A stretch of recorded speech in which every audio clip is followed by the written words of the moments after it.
नमस्कार दोस्तों, मेरा नाम है विजय कुमार गिरी और मैं आप लोगों का एक बार फिर से स्वागत करता हूं अपने यूट्यूब चैनल जिसका नाम है शुगर क्लासेस फॉर एग्रीकल्चर। दोस्तों, आज हम लोग बात करने वाले हैं जनरल एग्रीकल्चर के लेक्चर नंबर 18 में।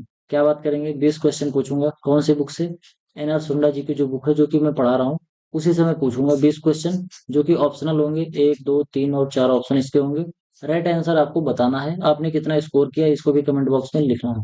दो चीजें होंगी इससे, एक तो आपने जो पढ़ रखा है वो आपको रिकॉल हो जाएगा, और दूसरी चीजें जो कुछ इसमें समझाने वाली होंगी उसको मैं दोबारा समझाने का भी प्रयास कर दूंगा। तो आपको इस तरीके से पढ़ना है कि सबसे पहले उस लेक्चर को देखिए जो मैंने उसमें पढ़ाया है, और इसके बाद फिर आप इस चैनल को सॉरी फिर इसके बाद इस लेक्चर को देखिए, तो इससे आपका जो क्या होगा, प्रैक्टिस हो जाएगी।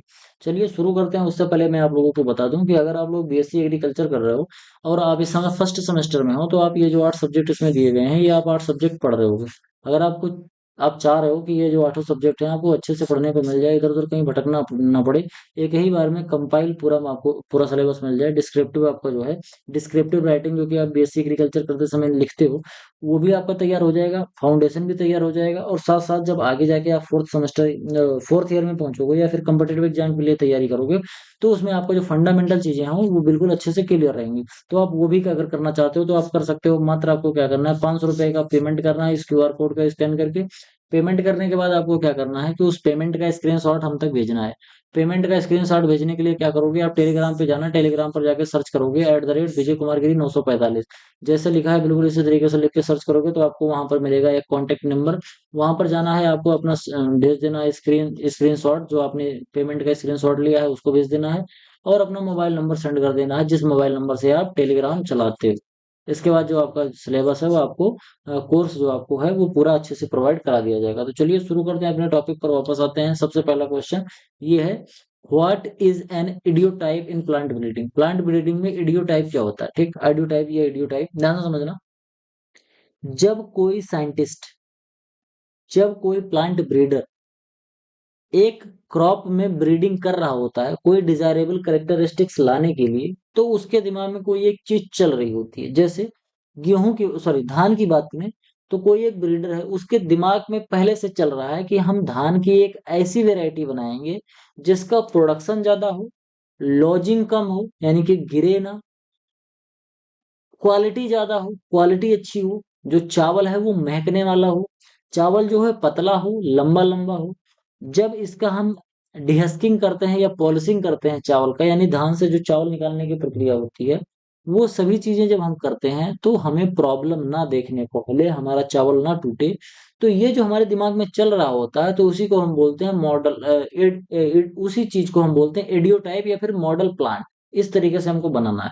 इसमें क्या होता है, इडियोटाइप प्लांट ब्रीडिंग में क्या होता है, a plant with maximum height, a model plant except to perform productibility in a defined environment, a plant with maximum productivity, a plant resistant to disease. इसमें से कौन सा चीज है जो आपका राइट आंसर हो सकता है? इसमें ऑप्शन नंबर जो बी है वो आपका राइट आंसर हो जाएगा। क्यों?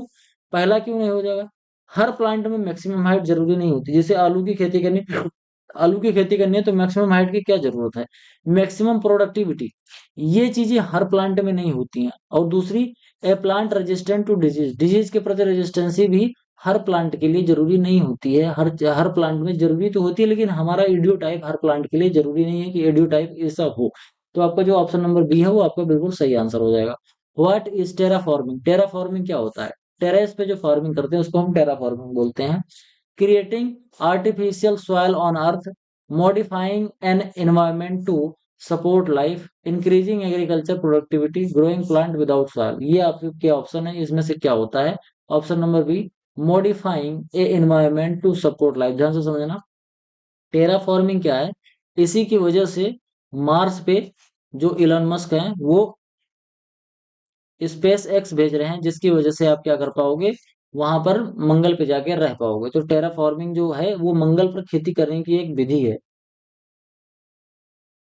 Which organism, which organism is currently being developed for Mars like condition?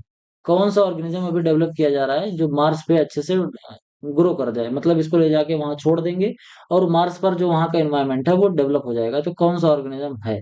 आपके ऑप्शन इस तरीके से, फंजाई, बैक्टीरिया, एल्गी और प्रोटोजोआ। तो आपका जो ऑप्शन नंबर बी है बैक्टीरिया, ये आपका राइट आंसर हो जाएगा। इसी इसको इस तरीके से बैक्टीरियाज हैं इंडिया में, मतलब अर्थ पे कुछ ऐसे बैक्टीरियाज को डेवलप किया जा रहा है कि ये बैक्टीरिया अगर मार्स पे जाएं तो मार्स का जो क्लाइमेट है, मार्स का जो कंडीशन है रहने की, वहां पर ये बैक्टीरिया अपने आप को सस्टेन कर पाए और अपनी लाइफ साइकिल को बढ़ा पाए और अपनी संतति को बढ़ा पाए, अपनी पॉपुलेशन को बढ़ा पाए। तो इसको इस तरीके से डेवलप किया जा रहा है इस बैक्टीरिया को।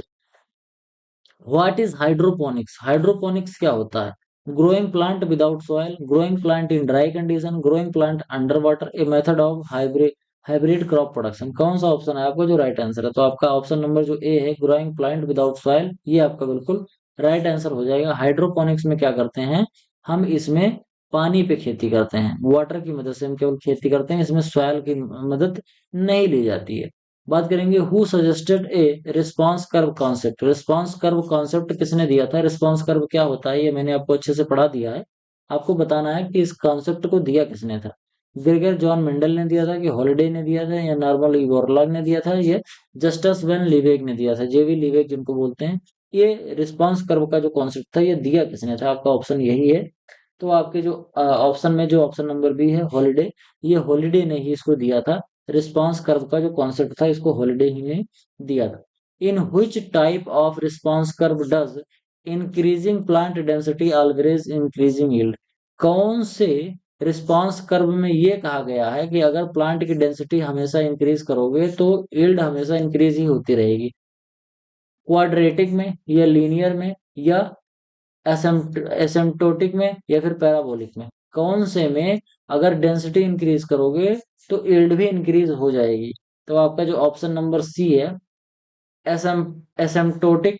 इसमें क्या होता है, जितने भी प्लांट की डेंसिटी इंक्रीज करते जाओगे उतना ही हमारी यील्ड इंक्रीज होती जाएगी। ये सभी चीजें मैंने जो फंडामेंटल जो मैं बुक पढ़ा रहा हूँ निमरा सुंडा जी की, उस बुक से ही मैंने सब क्वेश्चन उठाया। तो आप उसको अगर देखोगे अच्छे से तो आपको समझ में आ जाएगा ये सब चीजें है क्या। Which type of response curve shown an initial yield increase but then a decline with increasing plant density?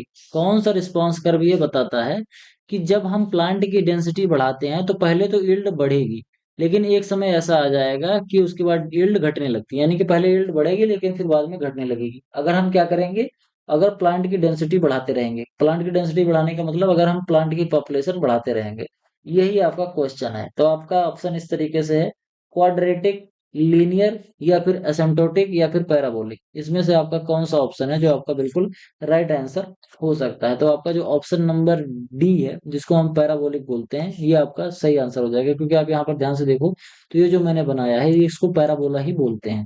Parabola structure ये बना रहा है तो इसीलिए इसको पैराबोलिक बोलते हैं। What is the Mitscherlich equation use for?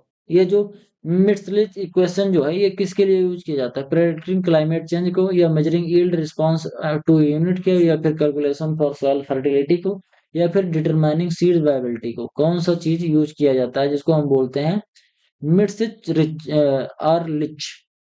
तो इसमें जो आपके ऑप्शन है option number b, measuring yield response. Yield response to input, यानी कि जब हम इनपुट दे रहे हैं, जैसे पानी दे रहे हैं, फर्टिलाइजर दे रहे हैं, इंसेक्टिसाइड पेस्टिसाइड डाल रहे हैं, वीड मैनेजमेंट कर रहे हैं, तो उसके अपेक्षा हमको कितनी यील्ड मिल रही है, इसी को इसमें कैलकुलेट करके हम देखते हैं। Who is known as father of zero tillage? Father of zero tillage का फादर ऑफ जीरो टिलेज किसे कहा जाता है? नॉर्मली बोरलॉग को, एम एस स्वामीनाथन को, जीबी ट्रिपलेट को, या फिर जेबी लिवेक को? किसको बोला जाता है? तो आपका ऑप्शन नंबर जो सी है जिसको हम बोलते हैं जीबी ट्रिपलेट, जीबी ट्रिपलेट को क्या बोलते हैं? Father of zero tillage. Zero tillage concept क्या है ये भी मैंने आपको अच्छे से पढ़ा दिया है, तो आप वहां से देख के जान सकते हो। अगला है, which of the following is not a characteristics of zero tillage? Zero tillage का कौन सा इसमें से करेक्टरिस्टिक्स नहीं है?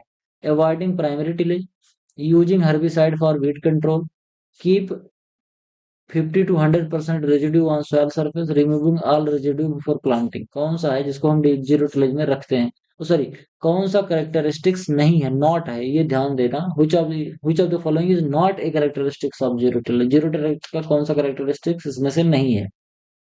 Option number D, removing all plant residue, ये इसका बिल्कुल भी करेक्टरिस्टिक्स नहीं होता। तो आपका ऑप्शन नंबर जो डी है ये बिल्कुल राइट आंसर हो जाएगा। which herbicides Which herbicides are used before sowing in zero tillage? Zero tillage में सोइंग करने के लिए, जब हम जीरो टिलेज कर रहे हैं, तो अगर इसमें हमको सीड की सोइंग करनी है तो हमको कौन सा हर्बिसाइड डालना चाहिए जिससे कि हमारा खरपतवार का नियंत्रण हो सके? एट्राचिन, या फिर 2,4-D, या फिर पैराक्वाट, या ग्लाइफोसेट, या फिर पेंडिमेथिलिन, या फिर ब्यूटाक्लोर, या फिर क्लोरोपाइरिफॉस, या फिर इमिडाक्लोप्राइड, इमिडाक्लोप्राइड, इसमें से कौन सा हम डाल सकते हैं? तो आपका जो ऑप्शन है, ऑप्शन नंबर बी, जिसको हम क्या बोलते हैं, पैराक्वाट या फिर ग्लाइफोसेट, इसका हम यूज करते हैं जब हमको जीरो टिलेज करनी होती है। अगला क्वेश्चन है, which of the following operation is not including in till planting? till planting में कौन सा ऑपरेशन यूज नहीं होता है? Cleaning the row, crop row, seed insertion, spraying pesticide, covering the seed, इसमें से कौन सा ऑप्शन है जो टिल प्लांटिंग में नहीं यूज किया जाता? तो ऑप्शन नंबर जो आपका सी है, स्प्रेइंग इंसेक्टिसाइड, ये आपका नहीं यूज किया जाता है। बात करेंगे ये जो आपका इसमें बात करेंगे टिल प्लांटिंग में क्या होता है। Cleaning the row, crop row, crop की रो को क्लियर करो, उसके बाद उसमें सीड डाल दो, और सीड डालने के बाद सीड को कवर कर दो। ये टिल प्लांटिंग की बात हो रही है, किस तरीके से हम प्लांटिंग करते हैं। जो पुरानी फसल है उसके रो को साफ कर दो, नया सीड उसमें डाल दो, और सीड डालने के बाद ढक दो मिट्टी से। तो ये होता है टिल प्लांटिंग। तो इसमें कहीं भी स्प्रेइंग पेस्टिसाइड वाला ऑप्शन नहीं आया, कभी हम पेस्टिसाइड नहीं डाल रहे हैं। Which is a primary objective of minimum tillage? Minimum tillage का जो प्राइमरी ऑब्जेक्टिव है वो क्या है? Completely avoid soil disturbance, soil disturbance को कंप्लीटली अवॉइड कर दो, कहने का मतलब कोई भी टिलेज ऑपरेशन ना करो। Reduce tillage while ensuring good seed bed, अगर अच्छी सीड बेड इंश्योर करना है तो हम थोड़ा सा टिलेज को कम करके भी कर सकते हो। इंक्रीज फ्यूल यूजेज, या फिर रिमूव ऑल क्रॉप रेजिड्यू, इसमें से कौन सा ऑप्शन है जो आपका सही हो सकता है? तो मिनिमम टिलेज में हमारा क्या प्राइमरी फोकस होता है कि कम से कम टिलेज ऑपरेशन में, यानी कम से कम जुताई करके हम अपने खेत में एक अच्छा सीड बेड बना पाए। which event which event lead to the adoption of minimum tillage in the USA? USA में मिनिमम टिलेज क्यों स्टार्ट किया गया था, उसका वजह क्या था? कौन सा इवेंट हो गया था जिसकी वजह से लोगों ने मिनिमम टिलेज स्टार्ट कर दिया था? हाई लेबर कॉस्ट हो गई थी, या rise in oil price in 1974, या फिर इंक्रीज इन सॉइल इरोजन, या फिर डिमांड ऑफ ऑर्गेनिक फार्मिंग? तो इसमें जो आपका ऑप्शन नंबर बी है, जिसमें rise in oil price in 1974, इसकी वजह से, ध्यान से समझना, 1974 में अमेरिका में जो डीजल और पेट्रोल के प्राइस थे ये एकाएक बढ़ गए, तो किसानों ने क्या किया, बिना ज्यादा जुताई करे ही खेत में अगली फसल की बुआई कर दी। तो वहीं से ये ऑपरेशन आया, मिनिमम टिलेज वाला ये कॉन्सेप्ट वहीं से फिर इजाद हुआ था। आगे बात करते हैं, how much crop residue is kept on the surface in minimum tillage? जब हम मिनिमम टिलेज करते हैं तो पुरानी क्रॉप का कितना रेजिड्यू, पुरानी क्रॉप के कितने अवशेष हम अपने खेत में रख सकते हैं? 0%, 10 से 20%, 30 से 50%, या फिर 100%? तो आपका जो ऑप्शन है, ऑप्शन नंबर सी, जिसको हम बोलते हैं 30 से 50%, 30 से 50% क्रॉप रेजिड्यू हम अपने मिनिमम टिलेज में रख सकते हैं, अपने खेत में पड़ा रहेगा, कोई दिक्कत नहीं। Which greenhouse gas contribute the most to global warming? Global warming में कौन सी ग्रीन हाउस गैस सबसे ज्यादा रिस्पॉन्सिबल है? मेथेन गैस, या फिर नाइट्रस ऑक्साइड गैस, या कार्बन डाइऑक्साइड गैस, या क्लोरोफ्लोरोकार्बन गैस? कौन सी गैस है जो ग्लोबल वार्मिंग में सबसे ज्यादा इंपॉर्टेंट रोल प्ले करती है? तो आपके ऑप्शन नंबर जो सी है, कार्बन डाइऑक्साइड, सॉरी मुझे लग रहा है कि गलत हो रहा है, ये क्लोरोफ्लोरो जो कार्बन है, सीएफसी जिसको बोलते हैं, ये ग्लोबल वार्मिंग में होता है। तो ऑप्शन नंबर सी नहीं होगी, ऑप्शन नंबर डी यहाँ पर होना चाहिए। अगला क्वेश्चन है, what percentage of global greenhouse gas emission is due to methane? Methane की वजह से कितना global greenhouse gas emission होता है मीथेन की वजह से? मीथेन कितना होता है? 55%, 25%, 11%, या फिर 4%? तो आपका ऑप्शन नंबर जो बी है, ये है 25%। तो ये आपका राइट आंसर हो जाएगा। अगला क्वेश्चन है, which agriculture activity contributes to methane emission? कौन सी एग्रीकल्चर एक्टिविटी है जो कि मिथेन इमिशन में सबसे ज्यादा रोल प्ले करती है? कहने का मतलब कि कौन सी ऐसी क्रॉप है जिसको हम ग्रो करते हैं, या कौन सा ऐसा काम है जो हम करते हैं तो इससे इन्वायरमेंट में मिथेन गैस निकलती है? डिफॉरेस्टेशन करने से निकलती है, या फिर पैडी फील्ड कल्टीवेशन से निकलती है, या फिर यूज ऑफ फर्टिलाइजर से निकलती है या फिर क्रॉप रोटेशन करने से निकलती है। मीथेन गैस किस में से निकलती है? तो पैडी फील्ड से निकलती है। पैडी फील्ड में जब हम पैडी की खेती करते हैं तो हमारे उस खेत से मीथेन गैस निकलती रहती है, इसी से हमारा फिर ग्लोबल वार्मिंग होती है। तो आपका जो ऑप्शन नंबर बी है ये बिल्कुल राइट आंसर हो जाएगा। आगे बात करेंगे, which of the following is an effect of global warming. Global warming का कौन सा इफेक्ट है? Disease in decrease in sea level, यानी कि सी लेवल घट जाएगा। Increase in ice formation in polar region पे आइस बन जाएगी। Rising temperature and climate change, temperature बढ़ेगा पृथ्वी का ओवरऑल, और टेम्परेचर में क्लाइमेट चेंज होगा। या फिर रिड्यूस ड्रॉट ऑकरेंस, यानी कि सूखा पड़ने की जो संभावना होती है वो घट जाएगी। तो इसमें ऑप्शन नंबर आपका जो सी है वो बिल्कुल राइट आंसर हो जाएगा।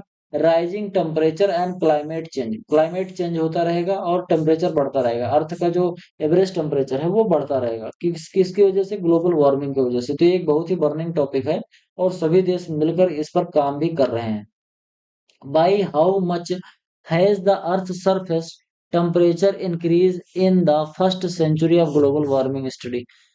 पहली सेंचुरी में ग्लोबल वार्मिंग स्टडी में ग्लोबल वार्मिंग स्टडी के पहली सेंचुरी में अर्थ का जो एवरेज टेम्परेचर है वो कितना हो? कहने का मतलब जो पिछली सेंचुरी बीती, जो पिछले 100 साल बीते, उसमें अर्थ का टेम्परेचर ग्लोबल वार्मिंग की वजह से कितना बढ़ा?